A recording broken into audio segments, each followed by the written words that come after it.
नमस्कार, मैं हूं रवि प्रकाश और यह कार्यक्रम है संप्रति। आज है दिसंबर महीने की 2 तारीख। मतलब यह वो वक्त है जब जो 10वीं और 12वीं के बच्चे इंतज़ार कर रहे होते हैं कि भाई उनकी परीक्षा की तिथियां जो हैं वो घोषित कर दी जाएं। और यह दबाव न केवल बच्चों पे बल्कि उनके पेरेंट्स पे, टीचर्स पे, स्कूल्स पे भी होता है कि जब परीक्षाओं की घोषणा हो जाएगी तो लास्ट मिनट में बच्चों को कैसे कैसे पढ़ाया जाए, बच्चों का क्या ख्याल रखा जाए जिससे कि उनका परफॉर्मेंस जो है एग्जामिनेशन में काफ़ी बेहतर हो। और क्योंकि ये वक्त प्रतियोगिता का है तो तमाम वैसे लड़के जो 10th या 12th में हैं, खासकर 12th के बच्चे जिन्हें किसी न किसी एंट्रेंस टेस्ट को भी देना है, या तो वो नीट देते हैं या वो जेईई देते हैं या फिर उनकी अपनी योजनाएं होती हैं भविष्य को ग्रेजुएशन को लेकर। तो उन बच्चों के पास एक दोहरी चुनौती यह भी है कि भाई वो अपनी बोर्ड की परीक्षा में अच्छा परफॉर्म करते हुए जिस उद्देश्य के साथ आगे बढ़ने की कोशिश कर रहे हैं पढ़ाई में उसको भी हासिल करें। तो ये सब तमाम तरह की बातें हैं जो ऐसे वक्त में जहन में आती हैं पेरेंट्स के, बच्चों के और टीचर्स के भी। तो आज के कार्यक्रम में बात करना चाहते हैं सीबीएसई की जो होने वाली परीक्षाएं हैं उस पर, और उस दौरान क्या सावधानी बरती इस पर। और इस विषय पर बात करने के लिए खास मेहमान को स्टूडियो में बुलाया है और स्वागत करते हैं डॉक्टर राम सिंह साहब का, जो यहाँ की प्रतिष्ठित दिल्ली पब्लिक स्कूल के प्रिंसिपल हैं, शहर के जाने माने शिक्षाविद हैं और लगातार डीपीएस का परफॉर्मेंस इस तरीके का रहा है कि हर बार हम लोग अखबारों में, दूसरे समाचार माध्यमों में पढ़ते हैं कि बच्चे कितना बेहतरीन कर रहे हैं। सर, आपका स्वागत है हमारे इस कार्यक्रम में। सर, अभी क्योंकि डेट्स अनाउंस होने हैं तो क्या लगता है कि कब तक डेट अनाउंस होना चाहिए और कौन से डेट्स होने चाहिए? देखिए, इस बार जो सीबीएसई की परीक्षाएं होंगी वो नॉर्मल जैसे होते रहा है उस तरह से हो रही है। चूँकि एक ही परीक्षा होना है तो वह फरवरी लास्ट में शुरू हो जाएंगे, कुछ लाइट पेपर्स होंगे और मार्च में मेन पेपर्स जो है होंगे। दिसंबर के एंड में जो है उनकी तिथियां जो है घोषित हो जाएगी। सीबीएसई की अपनी तैयारी चल रही है और हम लोग सीबीएसई के चूँकि सिटी कोऑर्डिनेटर हैं तो हम लोग संपर्क में हैं। तो सभी चीज़ें जो शेड्यूल रहा है कोविड के पहले का, उसी शेड्यूल के अनुसार इनकी तिथियां भी घोषित होगी। इनका जो क्वेश्चन पेपर का क्या पैटर्न है, किस तरह के क्वेश्चन आ रहे हैं और उस तरह की प्रैक्टिस बच्चे करना अब शुरू कर दिए हैं। तो सब कुछ अपनी व्यवस्था के अनुसार चलेगा और ये दिसंबर लास्ट तक हमको पता चल जाएगा। तो बच्चे ये जान पाएंगे उनकी परीक्षाएं फरवरी या जनवरी में कब होनी है। सर, लास्ट मोमेंट में क्योंकि हर बार ये होता है कि पूरे 2 साल तो पढ़ाई की या लगातार पढ़ते रहे, फिर भी बच्चों के मन में होता है कि नहीं अब लास्ट मोमेंट में कैसे करें। लास्ट मोमेंट के कुछ टिप्स बताइए कि अभी के वक्त में कैसे पढ़ना चाहिए। देखिए, पहले आपको बताया, जैसा हम बता रहे थे कि क्वेश्चन पेपर के पैटर्न में इस बार बदलाव किया गया है। कुछ कॉम्पिटेंसी बेस्ड क्वेश्चंस किए गए हैं, ऑब्जेक्टिव किए गए हैं, सब्जेक्टिव क्वेश्चंस हैं। तो उसकी बच्चे तैयारी कर रहे होंगे। ऑलमोस्ट सभी जो बच्चे सीबीएसई के हैं, जो स्कूल्स के हैं, इनके सिलेबस कंप्लीट हो गए हैं। अब प्री बोर्ड का समय आ गया है। ऑलमोस्ट सभी स्कूलों में अब प्री बोर्ड जो है वो शुरू हो गया है। तो कभी स्कूलों में 2-2 प्री बोर्ड हो रहे हैं। तो अगर बच्चों को प्री बोर्ड के जो परीक्षाएं हैं वो बहुत इम्पॉर्टेंट होती हैं। इसमें अपने को चेक करना, क्या हमारी वीकनेस है, क्या हमारी स्ट्रेंथ है, और उसके लिए ये प्री बोर्ड के एग्जामिनेशन जो है उनका एक इंटरनल टेस्ट या सेल्फ अप्राइजल करते हैं। तो मैं ये कहना चाहूँगा कि पहले तो अपने सिलेबस को वो थारोली जो है वो पढ़ें, कंप्लीट करें, उनको नॉलेज गेन करें, फंडामेंटल्स अपने क्लियर करें। उसके बाद कैसा पैटर्न है उस पैटर्न के अनुसार उसको जो है एग्जाम्पल्स या जो सैम्पल पेपर है वो सॉल्व करें।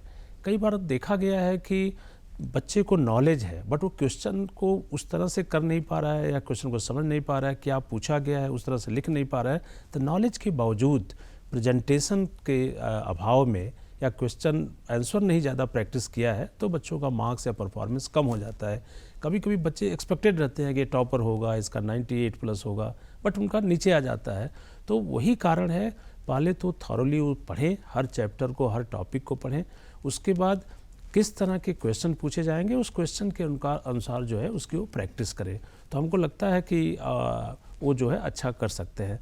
साथ में उनके जो डाउट्स है, अब यह रुकने का समय नहीं है, संकोच करने का समय नहीं है। अब वो बच्चों को अपने टीचर्स से जितनी भी समस्याएं हैं, जो उनके डाउट्स हैं, उनको क्लियर करने चाहिए और किस तरह से लिखा जाए, स्कूलों को भी उस तरह का बच्चों की ट्रेनिंग देनी चाहिए। और ये जो मॉडल क्वेश्चन पेपर्स जो अपलोड होते हैं सीबीएसई की वेबसाइट पे, उसको कैसे सॉल्व करें बच्चे, कितना टाइम दें उसमें? देखिए, पहला काम जो सिलेबस कंप्लीट कर लिया तो 3 सैंपल पेपर हर बार सीबीएसई अपलोड कर देता है बच्चों को एग्जाम्पल के लिए कि आप इसके बाद अपने सिलेबस को कंप्लीट करने के बाद एग्ज़ाम के लिए कैसे क्वेश्चन पूछे जाएंगे, क्वेश्चन पेपर का ब्लूप्रिंट कितना क्या होगा, जैसे उसमें ऑब्जेक्टिव कितने रहेंगे, सब्जेक्टिव कितने रहेंगे, केस स्टडीज वाले क्वेश्चन कितने रहेंगे, कॉम्पिटेंसी बेस्ड क्वेश्चन रहेंगे। तो इसका पैटर्न है वो 40 और 20-40 का है 10th के लिए, और 30, 20 और 50 जो है वो है 12th के लिए। तो उस पैटर्न के अनुसार क्वेश्चंस सैम्पल पेपर में मिलते हैं। तो पहले जो है कि जो सीबीएसई का है उसको करने की ज़रूरत है, साथ में और भी सैम्पल पेपर है, एग्जाम आईटीआई और सब है जो मार्केट में अवेलेबल रहता है, इसको बच्चे करके एक बार ज़रूर टीचर से अपने मॉडल आंसर्स को दिखाएं। इवन आपको बताएं सीबीएसई भी जो लास्ट ईयर के जो टॉपर्स होते हैं उनकी कॉपियाँ रिफ्लेक्ट करते हैं, अपलोड कर देते हैं सीबीएसई पर, जहाँ से बच्चे देख सकते हैं। क्योंकि देखिए वो जो हम बोल रहे थे पहले कि नॉलेज के साथ में मार्क्स पाने के लिए आपको स्टेप वाइज करना है। जी। प्रॉब्लम उन बच्चों को होती है जो कंपटीशन की तैयारी कर रहे हैं।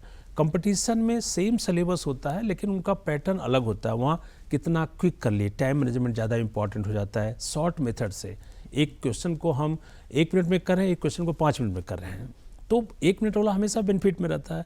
तो दोनों में जो सामंजस्य बनाने की ज़रूरत है कि कंपटीशन में और इसमें तो देखिए स्टेप लिखना ज़रूरी होता है। कोई क्वेश्चन पूछा गया तो उसका फार्मूला लिखना पड़ेगा, उसमें वैल्यू इनपुट करनी पड़ेगी, फिर उसका अगर आंसर होता है तो उसमें यूनिट लिखना पड़ता है। अगर हम फार्मूला नहीं लिख के डायरेक्ट हम वैल्यू कर देते हैं तो हाफ मार्क्स मेरा कट जाता है। तो वो छोटी छोटी चीज़ें हैं। कभी बच्चे आते हैं इन्हें 100% करके आए और रिजल्ट आ रहा है तो 90%, कभी नाराज़गी भी होती है कि हमने तो पूरा किया था, सही किया था और मार्क्स नहीं मिला। जबकि मार्क्स कटने के पीछे रीज़न होता है।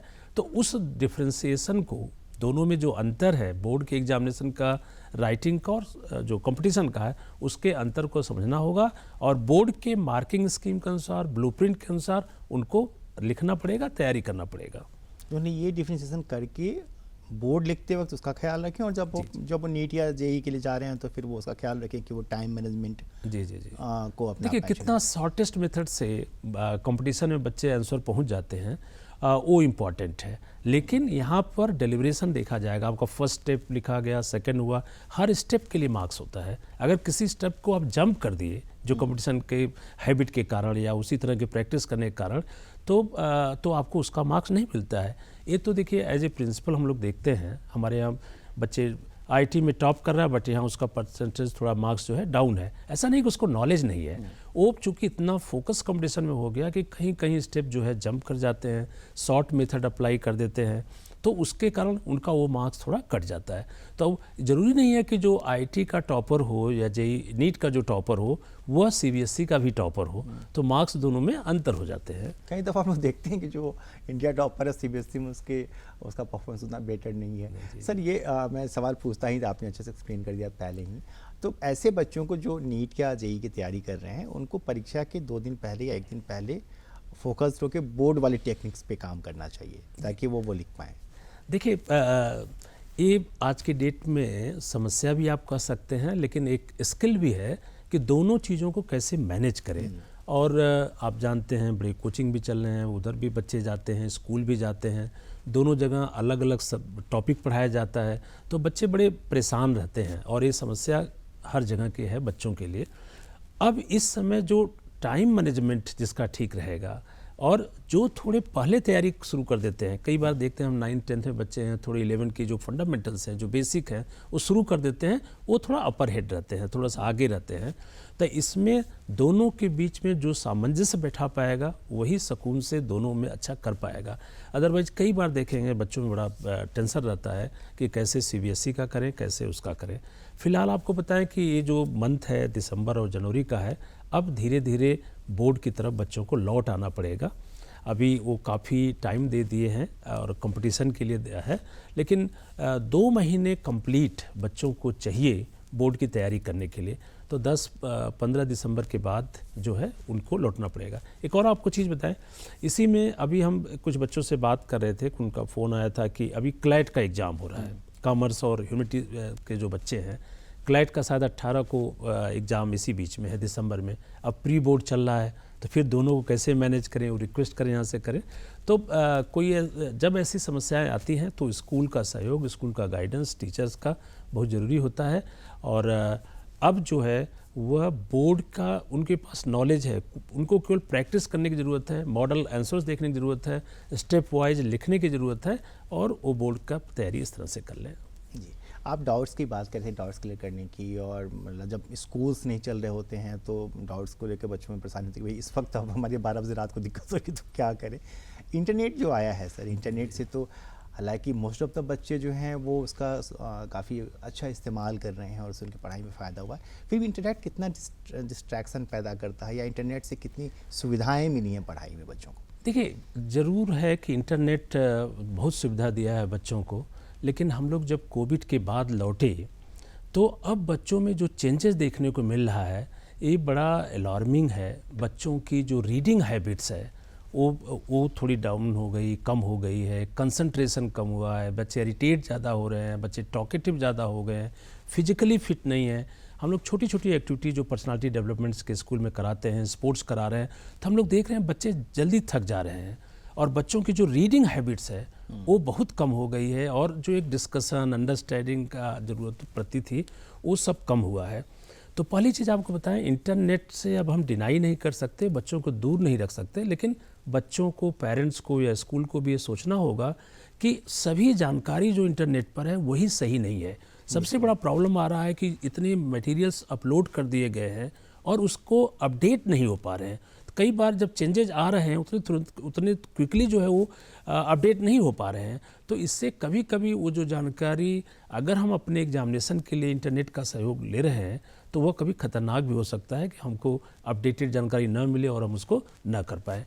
बच्चों पर थोड़ा मानसिक रूप से, शारीरिक रूप से ज़रूर कोविड के बाद, इंटरनेट के बाद जो है वो कमज़ोर हुए हैं, ये हम कह सकते हैं। तीसरी बात हम आपको ये बताना चाहेंगे कि जो डिस्कशन था, जो एक बच्चों में पीयर ग्रुप डिस्कशन था, वो बड़ा कम हो गया है, कोई लिमिट नहीं रहा। आप समझते हैं कि इंटरनेट पर या जो भी इंस्टाग्राम, फेसबुक पर कुछ भी बच्चे अपलोड कर देते हैं, कुछ भी बच्चे लिख देते हैं, रिस्पेक्ट एक दूसरे का, जो हमारे एक डिसिप्लिन की जो एक लाइन थी वो चीज़ें टूटी है और हम कुछ भी देख सकते हैं। सबसे बड़ा खतरनाक था हमारे मिडिल क्लास के बच्चों का, जो करीब 4th 5th के बाद 6 to 8 के बच्चे, 9 के बच्चे हैं, ये बच्चे थोड़े से पेरेंट्स से दूर जाते हैं। देखिए, प्राइमरी तक बच्चे जो होते हैं पूरी तरह से टीचर्स की बात मानते हैं।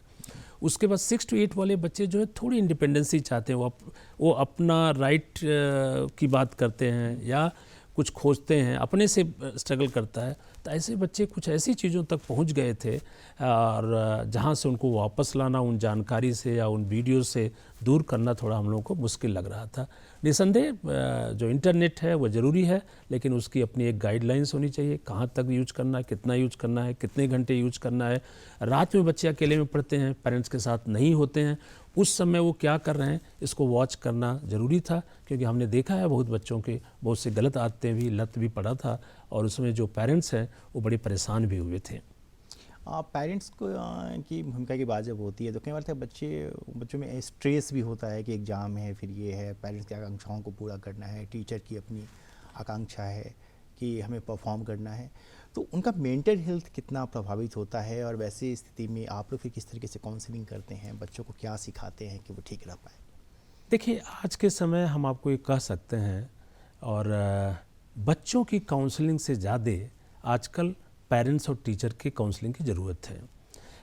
चीज़ें इतनी बदल रही हैं। आपको बताएं, एक समय था जब नॉलेज जो है वो इम्पोर्टेंस था, हमारे रिटन टेस्ट होते थे, उससे जॉब मिलते थे, करियर होता था, इसके बाद इसमें इंटरव्यू जोड़ा गया। आज के डेट में जो कॉम्पिटेंसी बेस्ड लर्निंग या कॉम्पिटेंसी बेस्ड टीचिंग की बात चल रही है, असेसमेंट की बात चल रही है, कॉम्पिटेंसी में 3 चीज़ें आती हैं, आपके नॉलेज, स्किल्स और एटीट्यूड। तो जो क्वेश्चन का पैटर्न है अब वो भी बदल रहा है, जो कैरियर ऑप्शंस हैं वो भी बदल रहे हैं। एक जगह क्राउड करने की ज़रूरत नहीं है, अपनी चीज़ों को थोपने की ज़रूरत नहीं है। पेरेंट्स चूँकि 10-20 साल पहले अगर देखे हैं जिस कैरियर को, या इंजीनियरिंग, मेडिकल का जो हम क्राउड लगा के बैठे हैं, बच्चे क्राउड में, पेरेंट्स के प्रेशर में, पेरेंट्स के प्रभाव में, और तो हमको लगता है कि जो पेरेंट्स को थोड़े अपडेट करने की ज़रूरत है और ये स्कूल की भी जिम्मेदारी है, टीचर्स को भी करने की ज़रूरत है। बच्चे को में पता करने की ज़रूरत है वो कौन सी एबिलिटी है, कौन सा स्किल है, वो कौन सी चीज़ है जिसको बच्चा हैप्पीली कर रहा है या उसको एंजॉय कर रहा है या उसको करने से उसमें स्माइल आ रही है। वो देखिए, एजुकेशन का मतलब है to lead happy and satisfied life. जी। हम केवल मार्क्स या किसी जॉब में चले गए और जाने के बाद हम खुश नहीं हैं, फ्रस्ट्रेटेड हैं, वो जो जिस जॉब में हम गए वो मेरी स्किल या मेरे इंटरेस्ट का नहीं है, मेरा एप्टीट्यूड उधर नहीं है, हम उसको एंजॉय नहीं कर पा रहे हैं, तो बच्चे को समझने की ज़रूरत है। और एक बार और बात आपको बताएं कि मैं, चूँकि जैसे आपने कहा DPS आज अच्छा कर रहा है, खूब बच्चे क्वालिफाई कर रहे हैं। अभी हमारे 30 to 35 बच्चे वर्ल्ड की जो टॉप 20 यूनिवर्सिटीज़ हैं उसमें गए हैं, चाहे वो US का हो, UK का हो, सिंगापुर की जो टॉप यूनिवर्सिटीज़ हैं, स्कॉलरशिप के थ्रू गए हैं। तो डिफरेंट ऑप्शंस, कैरियर ऑप्शंस आ रहे हैं। बच्चों को केवल पावरफुल करें, हम उनको एम्पावर करें और उनमें अब स्किल और एबिलिटीज़ देखें, उनका इंटरेस्ट देखें, उसके अनुसार उनको कैरियर करने दें। अगर ऐसा हम नहीं करते हैं, हम अपनी इच्छा थोपते हैं, उनको डॉक्टर बनाना चाहते हैं, हम नहीं बन पाए, इंजीनियर बनाना चाहते हैं, IAS बनाना चाहते हैं, और हम थोपेंगे, तब तक बच्चे स्ट्रेस में रहेंगे। लास्टली मैं आपको ये कहना चाहता हूँ, हमारे यहाँ जितने बच्चे अच्छा करते हैं, स्कूल से ज़्यादा उनके पेरेंट्स का कंट्रीब्यूशन है, पेरेंट्स का रोल है। वो स्कूल के से जुड़ के काम करते हैं, स्कूल में आते हैं, बच्चे के प्रोग्रेस के बारे में बात करते हैं, कैसे और अच्छा कर सकते हैं इसके बारे में बात कर सकते हैं। तो पेरेंट्स बहुत ज़्यादा कंट्रीब्यूट कर सकता है, बच्चे से बहुत अच्छा अचीवमेंट ले सकता है, जब अपना ना थोप करके बच्चे को समझ के स्कूल के कोऑपरेशन से, स्कूल के अंडरस्टैंडिंग के साथ बच्चे को गाइड करें। कई बार होता है क्लास टीचर जो बताती हैं तो हम लोग को लगता है कि ये तो हमसे ज़्यादा जानती है मेरे बच्चे के बारे में, या कोई भी क्लास टीचर, कई बार मैं भी पेरेंट हूँ तो मेरा भी अनुभव है कि मेरा बेटा जो मैंने जानता हूँ उसके बारे में वो टीचर ज़्यादा बेहतर समझाते हैं, और लास्ट वही हम लोग देख पाते हैं घर में भी। सर, एक चीज़ आपने अच्छी चर्चा की, क्लैट की बात आप कर रहे थे।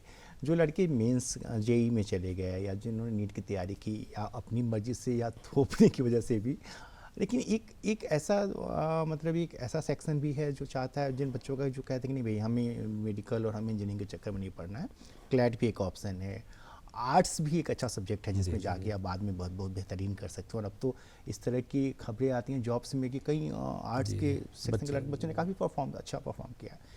तो जब ये चुनते हैं कि हमें ग्रेजुएशन में क्या करना है, तो उस वक्त बच्चों को क्या ख्याल रखना चाहिए और क्या ऑप्शन है उनके पास माइनस इंजीनियरिंग और मेडिकल? जी, आपने दो चर्चा किया, बहुत अच्छी चर्चा किया। एक तो बच्चों के जानने की बात। देखिए, कई बार हर आदमी, हर व्यक्ति जो है ना, समाज में एक इमेज लेके कैरी करता है। तो जब बच्चे घर में रहते हैं तो पेरेंट्स के अनुसार रहते हैं, और उनको पेरेंट्स के सामने जो रहते हैं या जो टीचर्स के सामने रहते हैं वही उनका व्यक्तित्व नहीं है, वही उसकी इमेज नहीं है। कभी अगर हम लोग भी जैसे एज ए प्रिंसिपल अगर बच्चों के बारे में देखना है तो फ्री टाइम में जाते हैं, जब वो अपने ग्रुप में होते हैं, जब वो देखते हैं कि हमको कोई ऑब्जर्व नहीं कर रहा है। एक देखिए, हम आपके सामने बैठे हैं तो हमारा बिहेवियर, कंडक्ट ये एक्चुअल मेरा नहीं है। जब हम कोई नहीं रहेगा उस समय हम कैसे बिहेव करते हैं, या अपने फ्रेंड्स के साथ बैठे हैं कैसा बिहेव करते हैं, अपने नेबर्स के साथ हैं, रिलेटिव के साथ हैं, तो बच्चों को तो कभी सही बात है कि पेरेंट्स को भी लगता है अरे मेरा बेटा ये भी कर सकता है, या ऐसा कर रहा है, या अच्छा कर रहा है, या ख़राब कर रहा है, जो भी है। तो बच्चों को जब वो अपने पीयर ग्रुप में है, जब वो टीचर के और पेरेंट्स की नज़र से दूर हैं, उस समय उनका एक्चुअल जो व्यक्तित्व है वो पता चलता है। इसलिए न तो टीचर को बहुत सरप्राइज होने की ज़रूरत है, न तो पेरेंट्स को, और दोनों को जस्ट वॉच करने की ज़रूरत है और गाइड करने की ज़रूरत है। दूसरी आपने बात बताया, इस हम पूरी तरह से सहमत हैं कि आज के समय में इंजीनियरिंग और मेडिकल के अलावा बहुत से अच्छे करियर ऑप्शंस अवेलेबल हैं। देखिए, इंजीनियरिंग और मेडिकल चूँकि इतना क्राउड हो गया आज के डेट में, तो हम आपको बताएं कि यह जस्ट एक ग्रेजुएशन होके रह गया है। जो जैसे आपने कहा क्लैट की बात, लॉ की इतना अच्छा करियर है। देखिए, लड़कियों के लिए इतना अच्छा है कि वो जुडिशल एग्जामिनेशन में जा सकती हैं। 10 साल अगर वो एडवोकेट का काम की, लॉ माने अपना वकील नहीं, उसके बाद वो अपना स्विच ओवर कर सकते हैं, इस लॉ फर्म्स ज्वाइन कर सकते हैं। डिफरेंट कॉरपोरेट लॉ फर्म्स हैं जहाँ पर बच्चे अच्छा कर रहे हैं, बहुत अच्छा कर रहे हैं, जिनके पास थोड़ा वर्बल जो उनका ठीक है, कम्युनिकेशन उनका ठीक है, थॉट प्रोसेस है, और थोड़े एनालाइज चीज़ों को कर लेते हैं, तो लॉ की तरफ जा रहे हैं। इसी तरह से आपको बताया फाइनेंस है, फाइनेंस वाला है, जो CAs और कंपनी सेक्रेटरी इधर की तरफ है जो। तो आज के डेट में मैं कह सकता हूँ कि जो इंजीनियरिंग और मेडिकल से अच्छे इधर की तरफ भी कैरियर है। अभी 2 बच्चे हमारे पास आए थे, हमारे जो IIT करके गए थे और आज के PSU में और इंजीनियर हैं, पब्लिक सेक्टर यूनिट में इंजीनियर हैं। मैंने उनसे पूछा कि तुमको क्या चैलेंज लगता है। बोले सर हम लोग प्रपोजल बना के लेके जाते हैं, बट वहाँ जो फिनांस वाला बैठा है उसको एनालाइज करता है, रोक देता है। तो हम लोगों को लगता है हमारा बॉस जो है फिनांस वाला है। आज का जो है जो इकोनॉमिक आप समझते हैं, तो उस समय फिनांस और लॉ बहुत अच्छा माने बच्चे अच्छा कर रहे हैं, और इंटरप्रेन्योर बनने का बड़ा अपॉर्चुनिटीज़ है, और ग्रो करने का बड़ी अच्छी अपॉर्चुनिटीज़ है फिनांस और लॉ में। तो अब तो ह्यूमैनिटीज़ में बच्चे जा रहे हैं, और जो IAS IPS के लिए जा रहे हैं, UPSC के लिए तैयारी कर रहे हैं, और इक्वली गुड कर रहे हैं जितना हमारे IT के बच्चे कर रहे हैं। एक समस्या और है इसमें, हम जोड़ दें कि देखिए IT करने के बाद अगर वो जाता है UPSC में, जितनी इंजीनियरिंग में खर्चा हुआ, जितने रिसोर्सेज हमारा यूज किया कंट्री का, उसके बाद जाके वो UPSC एग्ज़ाम कर रहा है जहाँ वो चीज़ें कम यूज में आएंगी। तो इसका माने हमको लगता है कि 9-10 के बाद जब बच्चे 11-12 में जा रहे हैं, तो उनका गोल जो है वो क्लियर होना चाहिए, क्या करना है। और अब तो बहुत से बच्चे जो कॉमर्स में और ह्यूमैनिटी सेक्शन में अच्छे बच्चे जा रहे हैं। अब वो समय नहीं रह गया जबकि साइंस में एडमिशन नहीं होता था तभी कॉमर्स या ह्यूमैनिटीज लेते थे। अब अच्छे बच्चे फर्स्ट चॉइस में ह्यूमैनिटीज और कॉमर्स ले रहे हैं। हमारे वक्त में तो यही था कि मार्क्स अच्छा आ गया तो अब साइंस पढ़ें, अदरवाइज फिर आप नहीं है तो आर्ट्स में जा रहे हैं। अभी मैं मुंबई में था 2 महीने पहले, तो वहाँ के अच्छे होटल में ITC में एक लड़की भी रिसेप्शन पे, जो हम लोगों ने अपना कार्ड जब दिया तो उसने रांची पढ़ा, तो पता चला कि वो DPS रांची की स्टूडेंट थी, और उसने होटल मैनेजमेंट का कोर्स किया और ITC में पिछले 1 साल से काम कर रही थी। तो उन्हें बताया कि मैंने DPS से पढ़ाई की है और मैं ध्रुवा में रहती हूँ। तो इस तरह के कई लोग मिल जाते हैं जिन लोगों ने इंजीनियरिंग और मेडिकल के अलावा भी करियर को चुना है और बेहतरीन काम कर रहे हैं। सर एक सवाल और है मेरा कि जैसे आप कर रहे थे वो चर्चा, मेरे मन में जिज्ञासा है कि अब बच्चे इंजीनियरिंग कर रहे हैं या फिर वो मेडिकल कर रहे हैं, और उसके बाद क्या होता है कि 4-5 साल अपना लगाने के बाद फिर वो या तो UPSC के लिए चले जाते हैं, और कुछ बच्चे, या फिर कई बच्चे जो हैं MBA करते हैं कि लगता नहीं अब B.Tech तो कर लिया, MBA भी कर लें, तो उसके बाद फिर हम आगे का करियर तय करेंगे। ऐसे वक्त में जब वो इंजीनियरिंग या मेडिकल कर रहे होते हैं, उस वक्त क्या ध्यान रखना चाहिए बच्चों को ताकि वो आगे का जो करियर है उनका वो ठीक बन पाए? देखिए, जो बच्चे इंजीनियरिंग या मेडिकल कर रहे हैं वहाँ पर देखिए लेबोरेटरी का जो है ना, लैब वर्क्स पर उनको बहुत ध्यान देना चाहिए। प्रैक्टिकल क्या है, अल्टीमेटली देखिए नॉलेज से ज़्यादा जो एक्सपीरियंसेज है ना, जो प्रैक्टिकल नॉलेज है वो ज़्यादा ज़रूरी है, क्योंकि प्रैक्टिकल नॉलेज से ही स्किल उनमें डेवलप होता है। कई बार हम लोग देखते हैं स्कूलों में ज़्यादा प्रैक्टिकल्स नहीं हो पाते हैं, थियरी का इतना दबाव रहता है कि बच्चे को छूट जाता है। तो जब बच्चे हम बताएं आपको, मैं भी कभी US जाता हूँ, वहाँ के बच्चों से जब इंटरेक्ट करता हूँ तो हर बच्चा बोलता है कि मैं कुछ करना चाहता हूँ, मैं एंटरप्रेन्योर बनना चाहता हूँ। ये जो जॉब का कैरियर है ये हमारे कंट्री में ज़्यादा है कि हमको ये बनना है या ये नहीं बनना है। वो वहाँ पर ज़्यादा वो ग्रो करने के लिए वो हर दिशा में सोचते हैं और हर तरह से करना चाहते हैं। तो इंजीनियरिंग मेडिकल में देखिए इंटर्न करने का है, अच्छे इंस्टीट्यूट में जाके इंटर्न करें। अदरवाइज इंजीनियरिंग मेडिकल की डिग्री तो आज के डेट में बैचलर डिग्री जो है वो एक बैचलर डिग्री ही मानी जा रही है, और मास्टर उनको अच्छे से जगह से करना चाहिए। जो बच्चे अभी US जाते हैं, मैं आपको बताऊं, जैसे अभी भी सेंट स्टीफेंस में एडमिशन होता है तो किसी IIT से कम नहीं है। दिल्ली यूनिवर्सिटी में, JNU में कहीं हम अगर इकोनॉमिक्स से ऑनर्स और पोस्ट ग्रेजुएशन कर रहे हैं तो किसी IIT से कम नहीं है। वो बच्चे, उनका जो चाहे सामाजिक ग्रोथ हो, चाहे वो आर्थिक ग्रोथ हो, या ज़्यादा समाज को समझने की बात है, और वो अच्छे नागरिक वहाँ से भी बन रहे हैं। कोई इंजीनियर ही नहीं बन रहा है। तो मुझे लगता है कि ये बच्चे जो है प्रैक्टिकल का दें, इंटर्न का अपना ध्यान रखें, और मास्टर के लिए अच्छे जगह से मास्टर करें अपना। ठीक है। और जब ओवरऑल एजुकेशन की बात होती है तो एक रोल तो हमारा तक एक तो बच्चा ही है जो जिसको पढ़ाई करनी है, दूसरा रोल स्कूल का है जहाँ उसकी ग्रूमिंग होती है, और तीसरा सबसे महत्वपूर्ण रोल जो है घर का है जहाँ पेरेंट्स होते हैं, क्योंकि वो बचपन से बच्चों को उन्होंने पैदा किया तो वो देख रहे होते हैं। पेरेंट्स के लिए क्या टिप्स हैं कि पेरेंट्स को खासकर जब वो बच्चा 8th 9th में चला जाता है, जब उसको अगली बार 10th देना है या फिर 2 साल के बाद 12th देगा या अपना करियर तय करेगा, ऐसे वक्त में बच्चे जब 8th क्लास क्रॉस कर 8th में चले गए उसके बाद पेरेंट्स को क्या ख्याल रखना चाहिए, कैसे बात करनी चाहिए बच्चों से? देखिए, अभी का चूँकि पॉपुलेशन बढ़ने से या नंबर बढ़ने से आपको बताएं कि कंपटीशन टफ होते जा रहा है, बहुत क्राउड हो गई है बच्चों का कंपटीशन के लिए। तो अभी जो बच्चे सफल वही हो रहे हैं जो पहले थोड़ा शुरू कर दे रहे हैं, जो थोड़े एक्स्ट्रा पढ़ रहे हैं, क्योंकि हर स्कूल में सिलेबस जो है पढ़ाया जा रहा है, बच्चे को कंप्लीट किया जा रहा है, तो हर बच्चा बराबर ही पढ़ रहा है।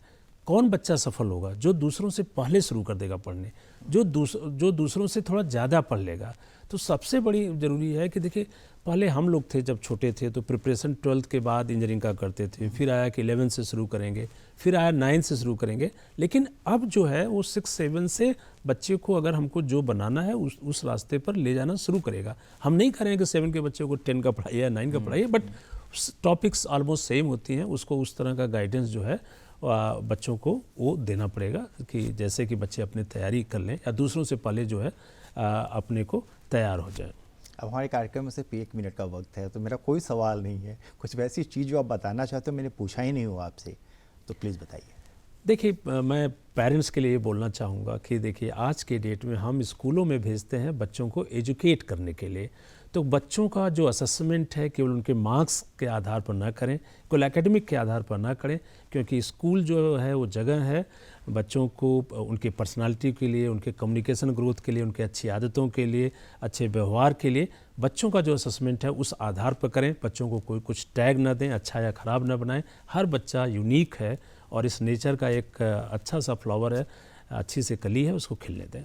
सर, आपका बहुत बहुत धन्यवाद। मुझे पूरी उम्मीद है कि जो पेरेंट्स और जो बच्चे या इवन टीचर्स हमारे इस कार्यक्रम को देख रहे होंगे, उनको हमारी बातचीत में अपने मतलब की बातें भी ज़रूर सुनाई दी होंगी। और ख़ासकर बच्चे जो जिन्हें बोर्ड की परीक्षा देनी है वो अच्छे से तैयारी कर रहे होंगे। तो मुझे अब इस कार्यक्रम को रोकना पड़ेगा, मेरे कार्यक्रम का वक्त खत्म हो रहा है। आप सभी बच्चों को परीक्षाओं के लिए शुभकामनाएँ, और मुझे कार्यक्रम को रोकने दीजिए। अगले सप्ताह आपसे इसी दिन इसी वक्त फिर मुलाकात होगी। नमस्कार।